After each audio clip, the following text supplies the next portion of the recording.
যেখানে রাজনীতির মঞ্চে পুরনো খেলোয়াড়দের আধিপত্য ছিল, সেখানে হঠাৎ করেই এন্ট্রি নিয়ে প্রথম ম্যাচেই ক্ষমতার মসনদে বসলেন থালাপাতি।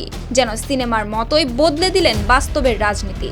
হিরো থেকে সরাসরি ক্ষমতার দৌড়ে প্রথম নির্বাচনে নেমেই বাজিমাত, আর এখন থালাপাতি বিজয় গড়তে যাচ্ছেন সরকার।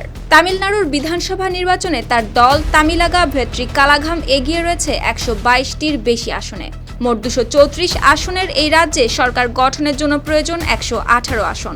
সেই হিসেবে এককভাবেই সরকার গঠনের পথে বিজয়ের দল। এতে অনেকটাই পিছিয়ে রয়েছে ডিএমকে ও এআইএডিএমকে।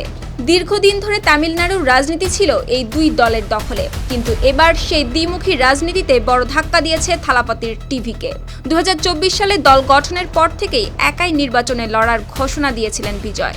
ভোটের আগেই এই লড়াইকে তিনি গণতান্ত্রিক সংগ্রাম হিসেবে তুলে ধরে কোনো জোটে না যাওয়ার অবস্থান নেন। এমনকি বিজেপির চাপের মধ্যেও একক লড়াই চালিয়ে যান। আর এখন প্রাথমিক ফলাফলে টিভিকের এই উত্থান নতুন রাজনৈতিক সমীকরণের ইঙ্গিত দিচ্ছে। সুপ্তি রায়, RTV।